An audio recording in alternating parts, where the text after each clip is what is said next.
Millionaire visits orphanage to make donation and finds her missing triplets sleeping there. Jennifer Thompson could barely breathe as she climbed the steps of St. Matthew's Orphanage, carrying bags filled with clothes and toys she had bought that morning. For 2 years since her triplets disappeared, she had tried to fill the void by donating to children in need. It was when she entered the dormitory that her world collapsed. There, on the second bed to the right, 3 identical boys slept curled up together, wearing the orphanage's worn-out pajamas. Their dark hair fell over their angelic faces, just as she remembered. Ethan, Mason, and Noah, her sons. "Oh my God," she whispered, letting the bags drop to the floor. The orphanage director, Mrs. Wilson, a 60-year-old woman with graying hair tied in a bun, approached with concern. "Are you all right?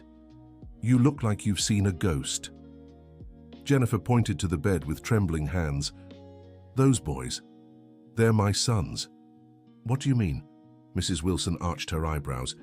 "They arrived here 6 months ago, brought by a woman who claimed to be a distant relative. They were in terrible shape, malnourished." Across the dormitory, Rebecca, Jennifer's sister-in-law, watched the scene with growing unease. She had insisted on coming along, saying she wanted to help with the donations. "Jennifer, let's go," Rebecca murmured, tugging at her sister-in-law's arm. "You're confusing the children." But Jennifer didn't move. She stepped slowly toward the bed, recognizing every detail of their little faces. The tiny scar on Ethan's forehead from a fall when he was 2. The way Mason always slept on his side, hugging his brother. Noah, the youngest, who even in sleep kept his fist clenched, a habit he'd had since infancy. "You don't understand," she said, her voice breaking. "I carried them for 9 months. They're my triplets, the ones who disappeared 2 years ago." Mrs. Wilson frowned, clearly puzzled. But the woman who brought them said they were orphans, that their parents were gone and she couldn't care for them. What woman? What did she look like? A middle-aged woman, brown hair, said she was a distant aunt. Very nervous, wanted to leave the boys quickly. Jennifer turned to Rebecca, who averted her gaze. "Do you know anything about this?" she asked firmly. "I don't know what you're talking about," Rebecca replied, but her voice shook. At that moment, Ethan, the oldest of the triplets by a few minutes, opened his sleepy eyes. Seeing 2 unfamiliar women by the bed, he sat up in alarm, waking his brothers. "Who are you?" he asked in a childlike but defensive voice. Jennifer felt tears streaming down her face. Her son's voice, the one that had echoed in her dreams every night for the past 2 years, sounded real again. "Ethan, sweetheart, it's me. Your mother." The 3 boys clung to each other tighter, shrinking back on the bed. Mason began to cry softly. "We don't have a mother," said Noah, the youngest. "Our mother left us." "No, my loves, I never abandoned you. Someone took you from me." Mrs. Wilson intervened gently. "Mom, I understand your emotion, but I can't let you upset the children. If they're truly yours, you'll need to prove it with documents." "Of course I have documents." Jennifer frantically opened her purse. "I have their birth certificates, photos, everything." As she searched for the papers, she noticed Rebecca slipping toward the dormitory exit. "Where are you going, Rebecca?" I need some fresh air. This is all too confusing." Dear listener, if you're enjoying the story, don't forget to like and especially subscribe to the channel. It helps us a lot as we're just starting out. Now continuing, Jennifer showed the birth certificate to Mrs. Wilson, who carefully examined the documents. "The names do match: Ethan Thompson Miller, Mason Thompson Miller, and Noah Thompson Miller. But ma'am, we need more than documents. Anyone could have obtained this information. So what can I do? A DNA test would be the safest option, for the children's protection and yours as well." The triplets watched the conversation in silence, clinging to each other. Jennifer noticed how thin they were, so different from the chubby, smiling boys she had lost. "What happened to them these past 2 years?" she asked, her heart aching. Mrs. Wilson sighed deeply. "They arrived in terrible condition, malnourished, dirty, traumatized. They wouldn't talk about their family, refused to say where they came from. Our psychologist, Dr. Williams, worked for months to help them trust adults again." "Where were they before coming here?" According to the social worker who found them, they were located alone in an abandoned house in rural Pennsylvania.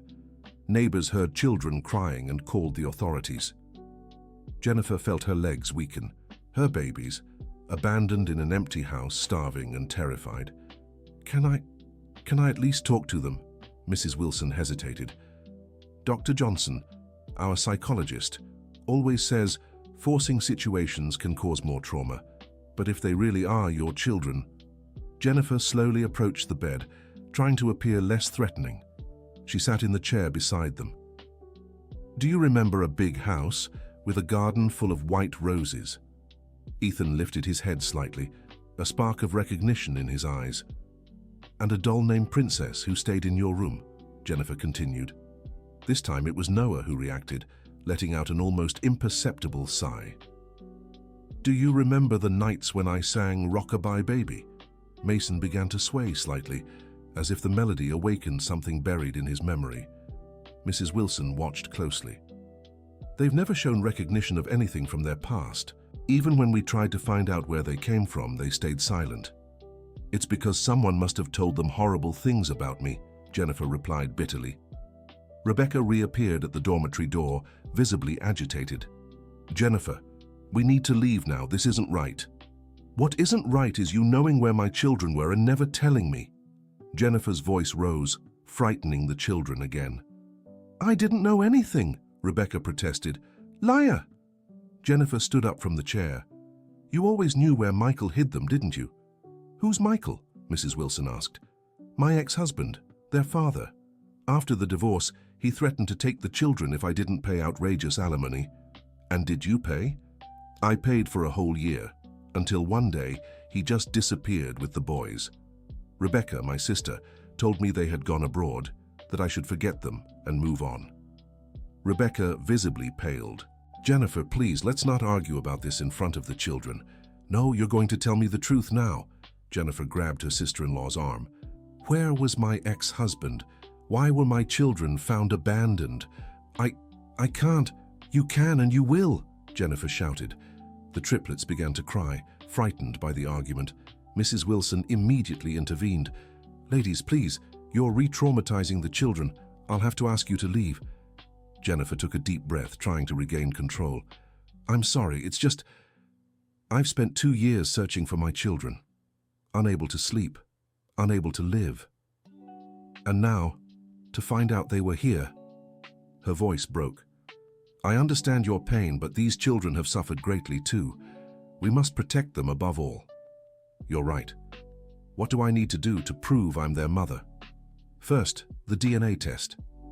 Afterward, if confirmed, a gradual process of supervised reintroduction by our psychologist.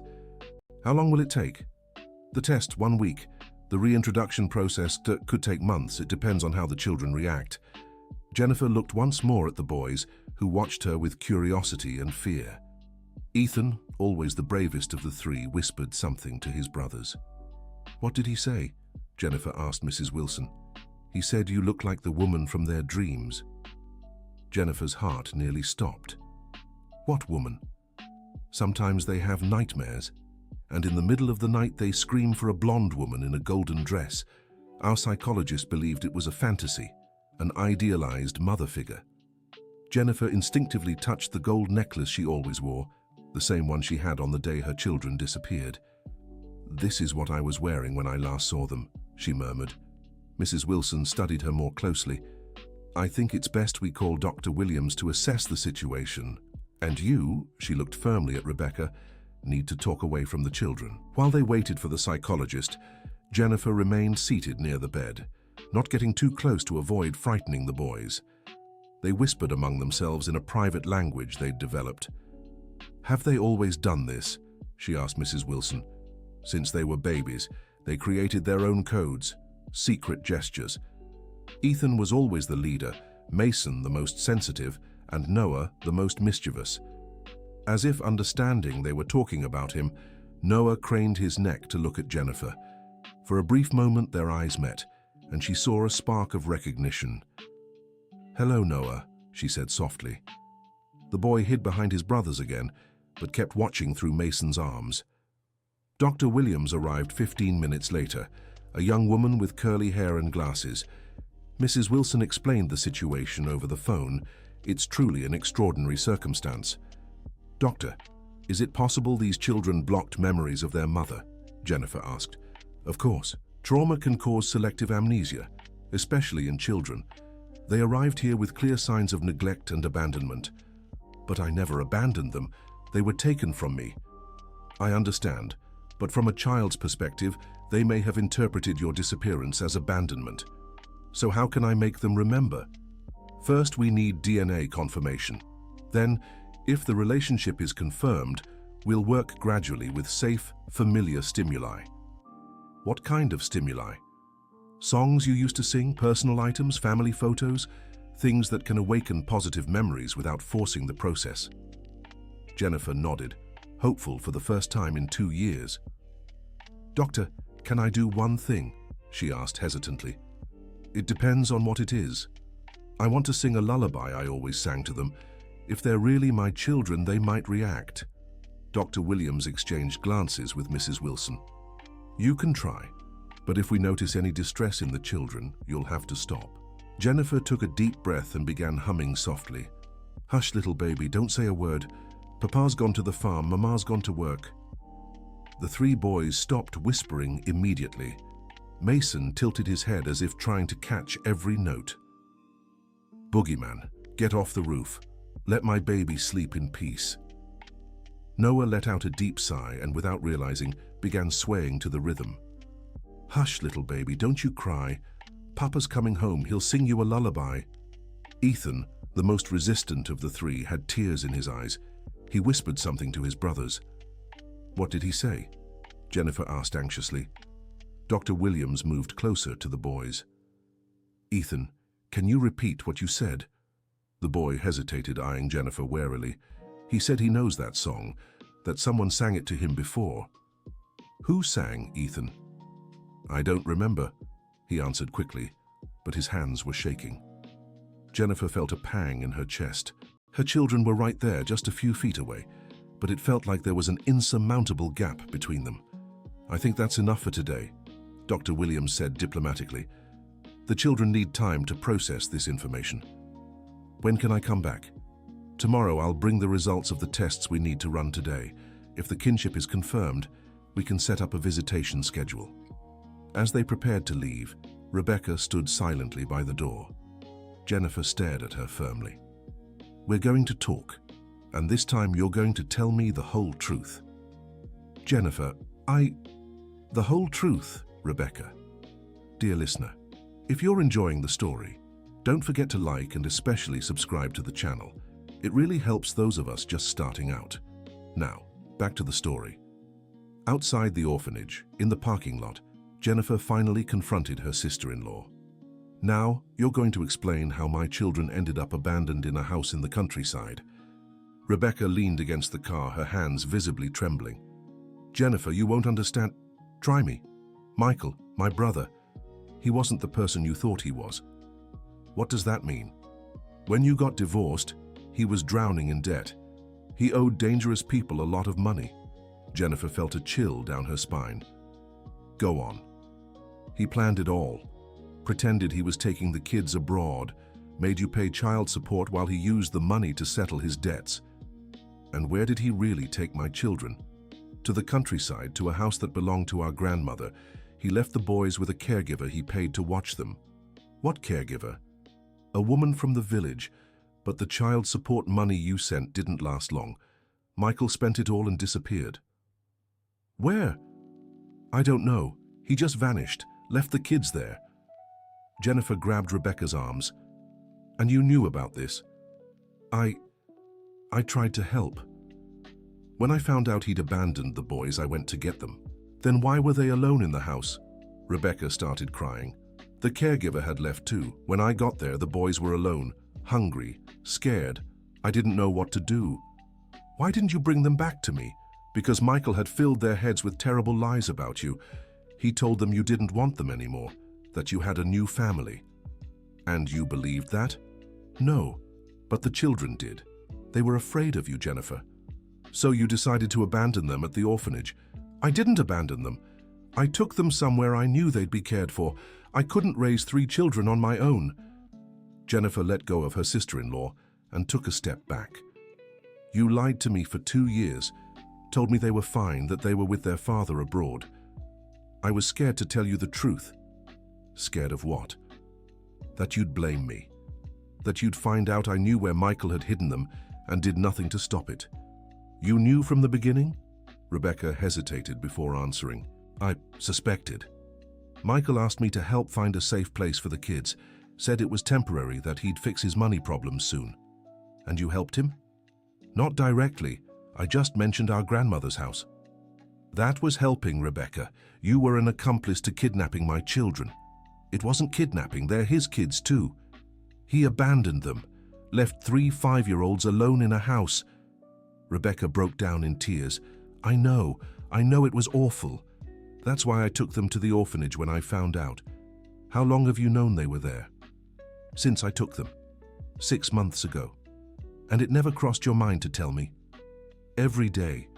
But you were rebuilding your life. You'd gone back to work. Rebuilding my life? Jennifer laughed bitterly. I was dying of longing. Not a day went by without me thinking about them. I didn't know. Of course you did. You saw me crying every time we talked about them. Rebecca approached, trying to touch Jennifer's arm. I'm sorry for everything. I thought I was protecting all of you. Protecting us from what? From more pain. The children were traumatized. You were trying to move on. I never tried to move on. I hired detectives, put ads in newspapers, searched everywhere possible. I didn't know that. You never asked. You assumed I had given up on my own children. They fell silent for a few minutes, each lost in their thoughts. What happens now? Rebecca finally asked. Now you're going to help me get my children back. You'll tell Dr. Williams everything, every detail, that might help with their treatment. What if they don't want to come back to you? Then I'll wait as long as it takes, but this time with the truth. That night Jennifer couldn't sleep. She lay awake thinking about the boys, imagining what they had gone through in those 2 years. The images in her mind were terrifying, her babies alone, hungry, calling for her. The next morning she arrived at St. Matthew's Orphanage before it opened. Mrs. Wilson found her sitting on the bench by the entrance. Did you sleep here? I couldn't go home. I need to be near them. I understand, but this won't help anyone. The children need stability, not anxiety. You're right, it's just 2 years of longing all at once. Come inside, let's have some coffee and talk. In the orphanage's kitchen, as Mrs. Wilson prepared the coffee, Dr. Williams arrived with a folder under her arm. Good morning, Jennifer. I brought a few things to show you. The test results? Not yet. But in the meantime, I'd like you to see some of the boys' work from therapy. Dr. Williams opened the folder and spread drawings across the table. They were sheets filled with crayon scribbles, but Jennifer recognized some patterns. This one, she pointed to a drawing with 3 small figures and a larger one, looks like a family. Exactly. They always draw like this. 3 children and 1 adult woman. Does the woman have long, light hair? Yes, and she's always wearing something gold around her neck. Jennifer instinctively touched her necklace. Can I see more? The drawings repeated with small variations. Always 3 boys, always a blonde woman, always something gold. In some, there was a large house in the background. In others, flowers that might have been roses. Do they make these drawings spontaneously? Mostly after nightmares. It's like they're trying to process fragmented memories. What kind of nightmares? They always involve separation. They dream they're lost and searching for someone. For whom? We've never been sure. They scream, "Mommy," but when they wake up, they deny having a mother. Jennifer felt tears streaming down her face. They search for me even in their dreams. It's possible. The subconscious holds memories the conscious mind has blocked. How can I help them remember? With patience and care, forcing memories could cause more trauma. Can I see them today? Of course, but let's set some ground rules. No pressure, no direct questions about the past. Just calm presence. When they reached the dormitory, the triplets were playing on the floor with building blocks. When they saw Jennifer, they paused their game but didn't run away like the day before.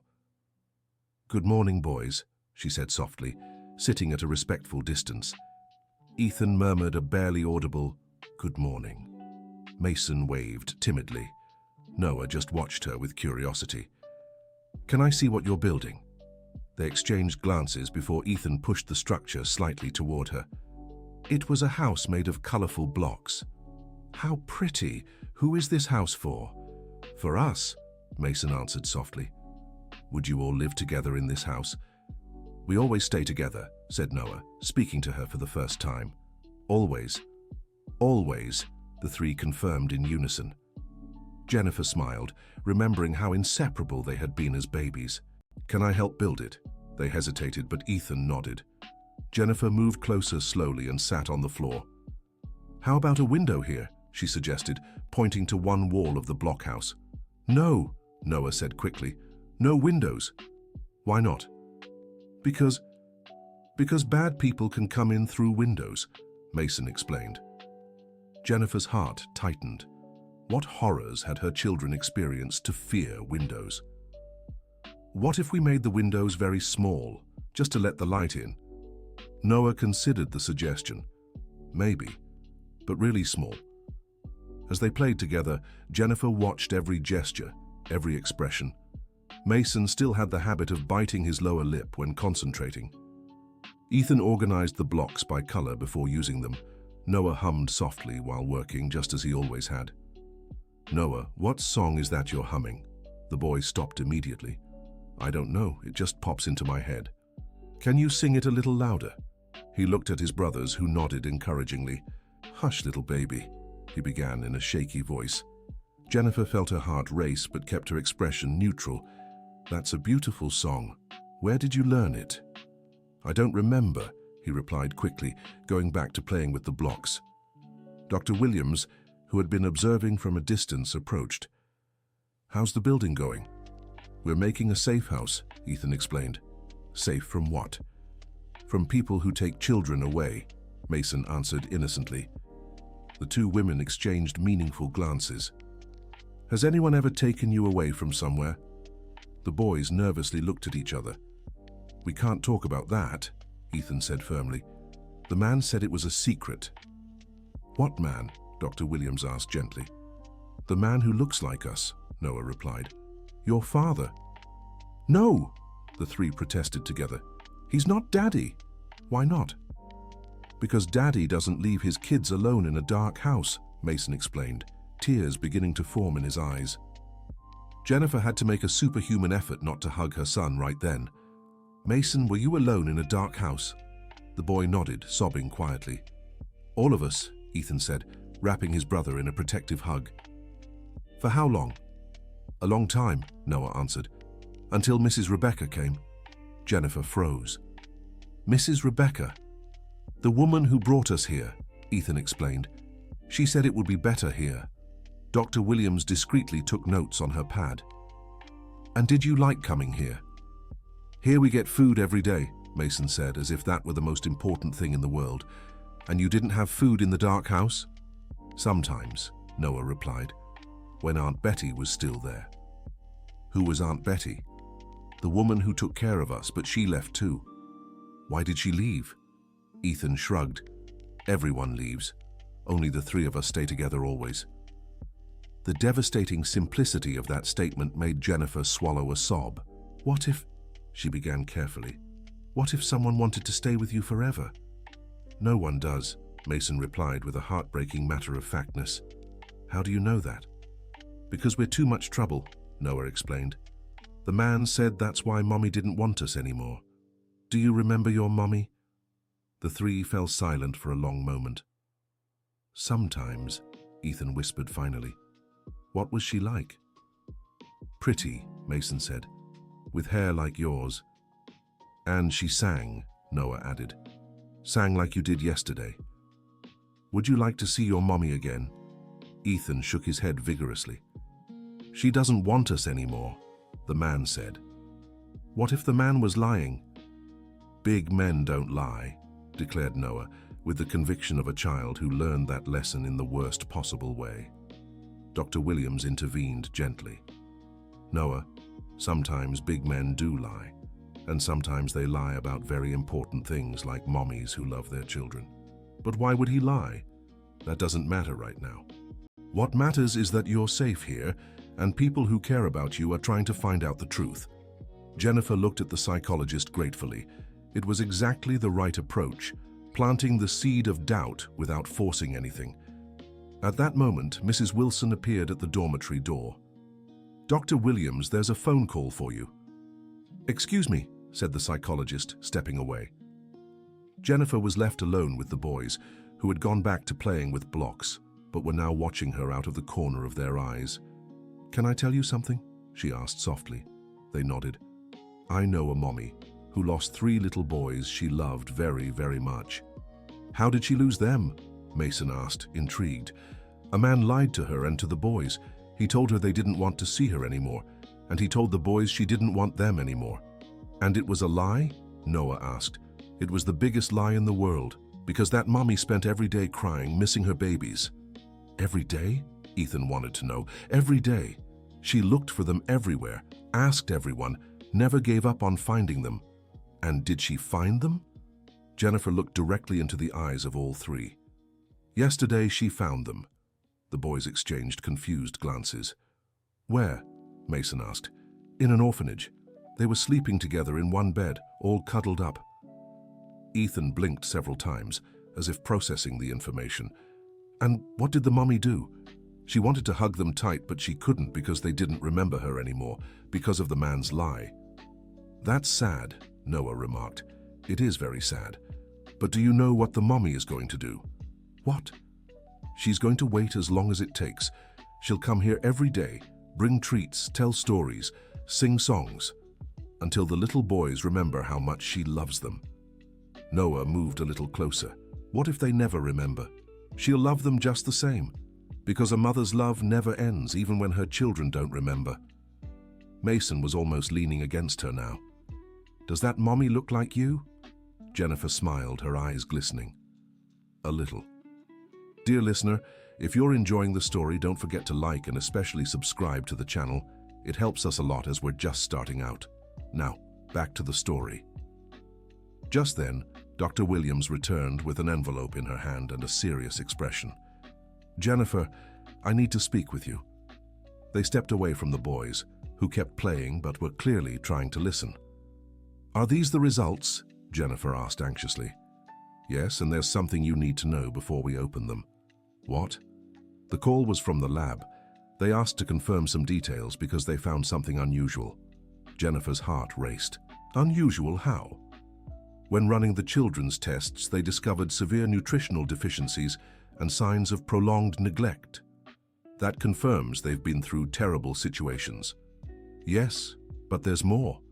They also found traces of sedatives in their systems." "Sedatives?"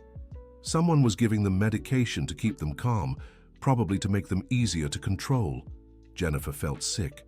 My God, who would do that to children? "We don't know, but it explains why their memories are so fragmented." "The DNA results?" Dr. Williams opened the envelope and examined the papers. "Positive. You are biologically the mother of all 3 children." Jennifer felt her legs weaken with relief. "Can I take them home?" "Not yet. The children's condition requires a careful process. They've been traumatized and medicated. We need time for detox and therapy." "How long?" "Months, possibly. But now we can start a structured reunification program." "What does that mean?" "Supervised daily visits, joint activities, gradually increasing time together." "Can I start today?" "You can. But first I need to ask, are you prepared for the possibility that it may take them a long time to emotionally reconnect?" "I waited 2 years. I can wait 2 more, 10 more if needed." "And if some aspects of their personalities have permanently changed because of the trauma?" "They're my children. I'll love them just as they are." Dr. Williams smiled for the first time. "Then let's begin." They returned to where the boys were playing. This time Jennifer sat closer, and they didn't pull away. "Boys, I have important news for you." "What news?" Ethan asked suspiciously. "Remember the story about the mommy looking for her children?" "We remember. You're the little boys from the story, and I'm the mommy." The 3 exchanged silent glances for several seconds. How do you know? Mason finally asked. Because I took a test that proves it, and because you look just like you did as babies. We were babies, Gabriel wanted to know. The most beautiful babies in the world. You were born together, on the same day, from Mommy's tummy. Ethan cautiously stepped closer. You're really our mommy. I am. Then why did you let the man take us? The question cut like a blade. I didn't, my love. He tricked me too. He said you were going for a ride and never brought you back. And you didn't come looking? Mason asked.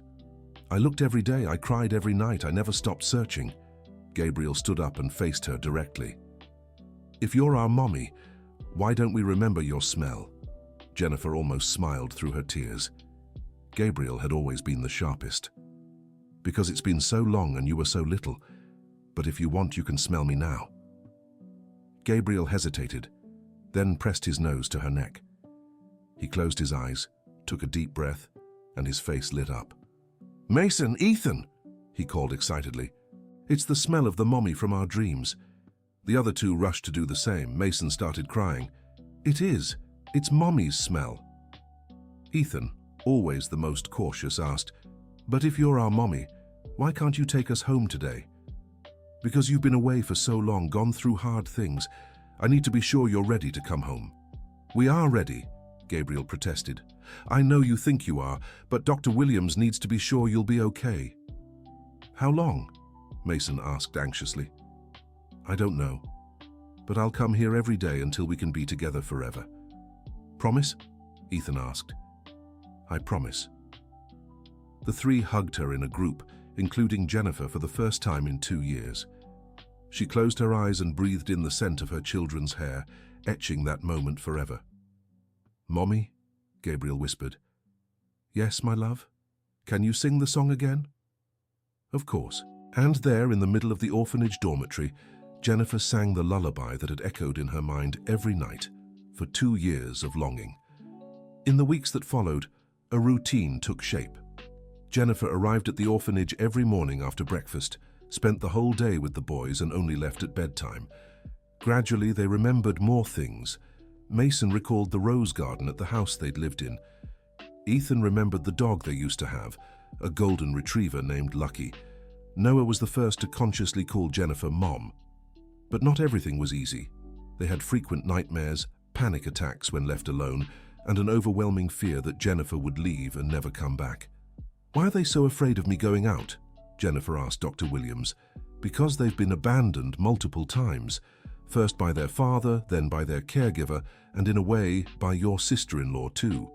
They've developed a mental pattern where all authority figures eventually leave them. How can I show them it's different? Consistency. Always arrive when you say you will, leave only when you say you're leaving, keep every promise no matter how small. What if I'm late one day? Explain why beforehand if possible, and if not, explain as soon as you arrive. Total transparency. Jennifer followed the advice religiously. When she had to travel for work for 2 days, she talked to the boys a week ahead, marked it on the calendar and called them every day at the agreed times. A month after their reunion, she had her first big victory. Ethan, who had always been the most resistant, had a nightmare at night and screamed, "I want my mom." Mrs. Wilson called her in the early hours. "Jennifer, can you come? Ethan is inconsolable and only asking for you." She arrived at St. Matthew's Orphanage in her pajamas and robe. She found all 3 boys awake, Ethan sobbing uncontrollably in his brother's arms. "Ethan, sweetheart, what happened?" "I dreamed you left forever," he cried, "but I'm right here." "You are now, but what if you get tired of us?" Jennifer sat on the bed and pulled all 3 close. "Ethan, Mason, Noah, look at Mommy." They lifted their tear-streaked faces. "Do you know how long a mother loves her children?" "No," they answered in unison. "Forever.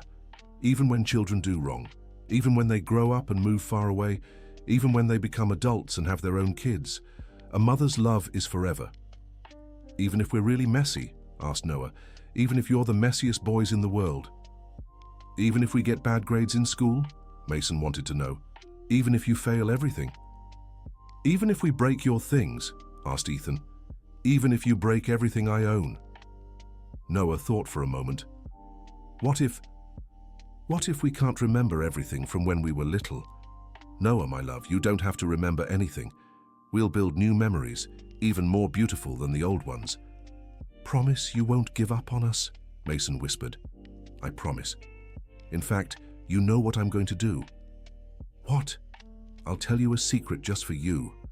Want to know what Mommy's biggest dream is? They nodded eagerly. My biggest dream is to take you home and make pancakes for Sunday breakfast, just like I used to. You made pancakes? Noah asked, intrigued. The best pancakes in the world, with honey and strawberries. Did we like them? Ethan wondered. Noah always asked for 3. Mason preferred just honey, and Ethan ate the strawberries first, then the pancake. Ethan's eyes widened. I remember the pancakes. You really do. I do, and I remember you let us lick the batter bowl. Mason jumped on the bed. I remember too. We fought over who got to lick it first. And I always won because I was faster, Noah added, laughing. You know what else you used to do? What? After eating the pancakes, you'd take a little nap in my bed, all snuggled up with me. Can we do that again? Mason asked hopefully. As soon as you come home. When will that be? Ethan asked. When Dr. Williams says you're ready. From that night on, their progress sped up. It was as if a barrier had been broken. The memories came flooding back. The first day of school, birthdays, Christmases, playing in the garden. But along with the good memories came the bad ones. The night they were taken away, the months of confusion and fear, the abandonment in the dark house. Dr. Williams, they're reliving traumas. Is that normal? It's part of the healing process. They need to process everything that happened to move forward. How can I help? Keep being a constant, loving presence. Let them talk when they want to, and don't push them when they don't. And when they ask me why I let them be taken away, be honest, but keep it age appropriate. Explain that sometimes adults do bad things that even other adults can't stop. 2 months after the reunion, Dr. Williams gave Jennifer the news she'd been waiting for. I think we can start with trial overnights. What do you mean? 1 night a week at your home, supervised by a social worker. If it goes well, we'll gradually increase it. What if they have nightmares? The social worker will be there to help, and you can always bring them back if needed. When can we start? How about this weekend? When Jennifer told the boys, their reactions were mixed. Noah was thrilled, Mason was anxious, and Ethan was wary. Just 1 night? Ethan asked. Just 1 night for now, to see how you feel. What if we don't like it? Then we come back here and try again when you're more ready. What if we like it a lot? Then you'll gradually spend more nights there until you can live with me again. Forever? Gabriel asked. Forever. On Friday afternoon, Jennifer arrived with a small suitcase to pick up the boys. They were quiet, visibly nervous. Are you ready to see Mommy's new house? New house? Mason asked. What about the old one? The house you lived in was sold, but the new one is really nice. It has a garden with flowers and 3 beautiful bedrooms waiting for you. 3 bedrooms? Ethan frowned. But we sleep together. Of course, you can keep sleeping together if you want. The rooms are just for when you're older and want privacy. In the car on the way to the new house, Noah asked, Mommy, what if we do something wrong at your house? Like what? Like break something or make a mess or... Noah, sweetheart, you're kids. Kids make messes. That's normal. But what if you get mad? I might get mad sometimes, like any mom does, but being mad doesn't mean I'll stop loving you. The man used to get really mad, Mason said softly. What man, Mason? The man who looks like us. He yelled a lot when we made noise. He yelled at you? A lot, Ethan confirmed. That's why we learned to stay really quiet. Jennifer's heart broke. Her naturally talkative, playful boys had learned to silence themselves out of fear. You know what? At Mommy's house, you can make noise. Really? Noah asked, disbelieving. You can laugh loud, sing, play, run in the garden. Kids need to make noise. And you won't get mad. Only if you scream inside when I have a headache, then I'll ask you to play quieter or go outside. What if we don't listen? Then we'll talk about why it's important to listen when Mommy asks for something. Just talk? Just talk. The three of them seemed to relax a little. When they arrived at the new house, Jennifer had prepared carefully. Nothing too fancy that might intimidate them, but comfortable and welcoming. She'd bought a big bed for the main room in case they wanted to sleep together. "Our house is pretty," Mason said admiringly. "Is it really our house?" Noah asked. "Really our house." They explored each room slowly, touching everything carefully, as if afraid they might break it. "Where's our room?" Ethan wanted to know. "I'll show you. But first, do you want to see a surprise?" "What surprise?" Jennifer led them to the kitchen and pointed to the table. On it sat a bowl, eggs, flour, milk, and honey. "Does anyone know what we're making?" "Pancakes," the three shouted together, jumping with joy. "That's right, Sunday pancakes on a Saturday night." It was one of the happiest afternoons of Jennifer's life. The boys helped her measure the ingredients, mix the batter, and as promised, they fought over who would lick the bowl first. Noah ate 4 pancakes. Mason preferred just honey. Ethan ate the strawberries first, exactly like 2 years before. After dinner, she took them to see their room. She had prepared 3 separate beds, but placed them all close together. "Can we sleep in your bed?" Mason asked timidly. "Of course you can." "All together?" "All together." That night, for the first time in 2 years, Jennifer slept with her 3 sons hugging her. Noah on one side, Mason on the other. Ethan nestled in the middle. She woke up several times just to make sure she wasn't dreaming. In the morning, she found the 3 sitting on the bed, watching her sleep. "Good morning, my loves." "Mom," Noah said solemnly, "we decided something." "What did you decide?" "We want to live here forever." "Are you sure?" "Absolutely sure," Ethan confirmed. "What if you miss the orphanage?" "We can visit Mrs. Wilson and Dr. Williams," Mason suggested. "Of course you can." Noah snuggled closer. "Mom, can I tell you a secret?" "Of course. I always knew you were our mom." "How did you know?" "Because when you came to the orphanage, my heart felt warm, just like in my dreams." Mason perked up. "Mine too, that's why I wasn't scared of you." "What about me?" Ethan asked. "I was scared at first." "You were scared because you're the most careful brother," Jennifer explained. "It's always been that way, even when you were babies. You protected the other 2. "I really did." "You did. And you still do." Ethan smiled proudly. "Mom," Mason called, "can you make pancakes again?" "I can make pancakes every Sunday for the rest of my life." "Promise?" "Promise." And so their new life began. Little by little, overnight stays turned into whole weeks. The nightmares faded. Their trust grew. 6 months after their reunion, the judge finalized the permanent custody. The triplets were officially back home. But the story wouldn't end without one last confrontation. On a rainy Tuesday afternoon, Jennifer received an unexpected call. "Hello?" "Jennifer, it's Michael." She nearly dropped the phone. After 2.5 years of silence, her ex-husband had resurfaced. "What do you want?" "I want my kids back." "You abandoned our children in a house, Michael. You have no rights over them anymore." "I didn't abandon them. I left them with a caretaker." "Who disappeared and left them alone?" "That was a misunderstanding. Now I've sorted my life out and I want them back." "Where have you been all these months?" "That doesn't matter. What matters is, I'm their father." "A father doesn't abandon his children." "You don't understand. I had problems, people after me. I left them somewhere safe." "Safe? They were found malnourished and traumatized. It was temporary. Now everything's settled." "Michael, your children are fine. They're happy. Leave them alone." "They're my kids too. I have rights." "You gave up your rights when you abandoned them. I'll take this to court." "Go ahead. The boys will testify against you." "They're children. They don't know what's best for them." "Yes, they do. And they chose to stay with me. Goodbye, Jennifer. See you in court." The call ended, leaving Jennifer trembling. After all they had been through, Michael wanted to come back to ruin their lives again. That night she spoke with Dr. Williams. Can he really get custody? Theoretically, yes, he's the biological father.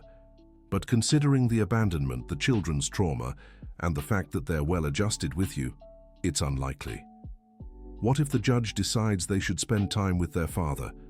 Then it would be a gradual, supervised process. But first, we'd have to evaluate his psychological state. Do the children need to know? I think it's best not to create unnecessary anxiety. Let's wait for the legal proceedings. But Michael didn't wait for the legal process. 3 days later, he showed up at Jennifer's doorstep. The boys were playing in the yard when the doorbell rang. Jennifer opened the door and froze. There stood the man who had destroyed her family, thinner with unshaven stubble, wearing expensive but wrinkled clothes. "Hi, Jennifer. What are you doing here?" "I came to see my sons." "You can't just show up like this. There are legal procedures." "I'm their father. I have the right to see my own children." Just then, Noah came running from the yard. "Mom, who's—" He stopped mid-sentence when he saw Michael. The boy paled and began to tremble. "Noah?" Michael called out in a voice trying to sound affectionate. "Daddy's here, son." Noah screamed and ran back to the yard, shouting, "Ethan, Mason, the bad man is back." The other two came running and, upon seeing Michael, hid behind Jennifer. "Michael, leave," she said firmly. "You're scaring the children. They'll get used to it. They need to relearn who I am." "They won't relearn anything. Leave, or I'll call security." "You can't keep me from seeing my sons." Ethan, always the bravest, stepped out from behind his mother. "You're not our dad," he yelled. "Dads don't abandon their kids in a dark house." "Ethan, son, I can explain it." "I don't want your explanation." The boy was crying now. "You lied.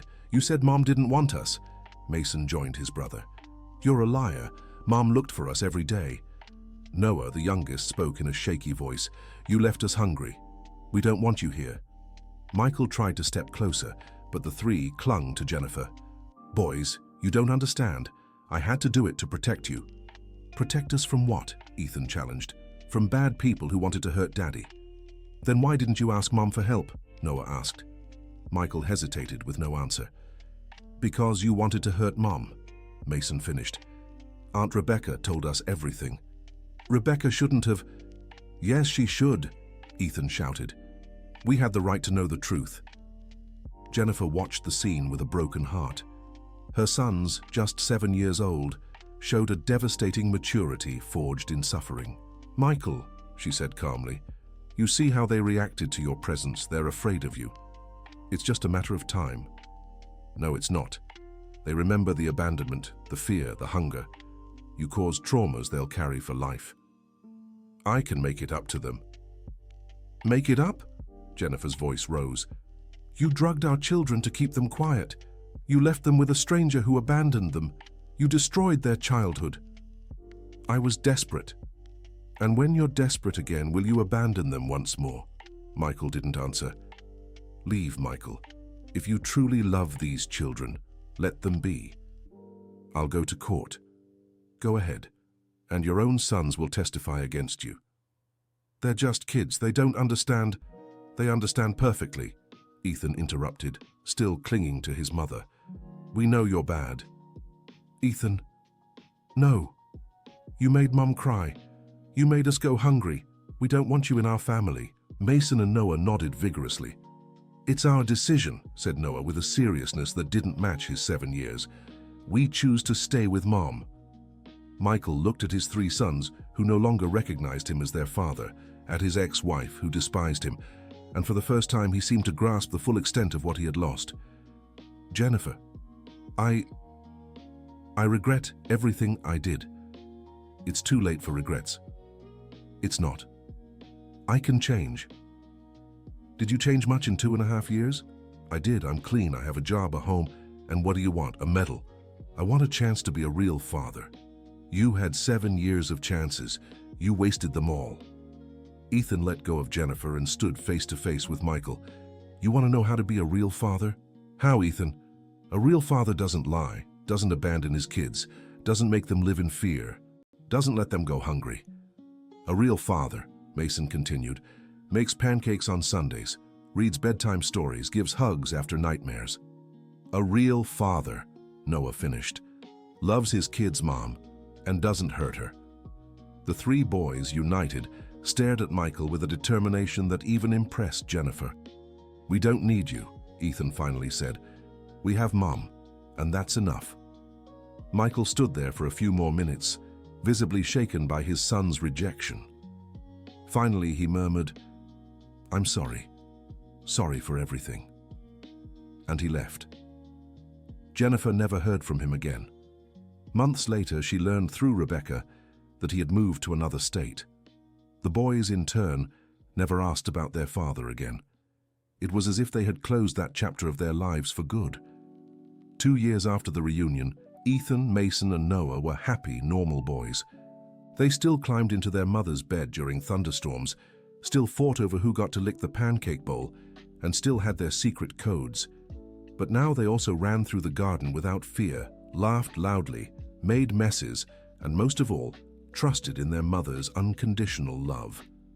One Sunday morning, as she made their traditional pancakes, Jennifer watched them playing in the garden, Ethan sorting toys by color, Mason humming a song he'd learned at school, Noah chasing a butterfly. They were the same boys she had lost, yet different. The pain had made them closer, more empathetic, more aware of the value of real love. Mom, Noah shouted from the window. Are the pancakes ready? Almost, she replied.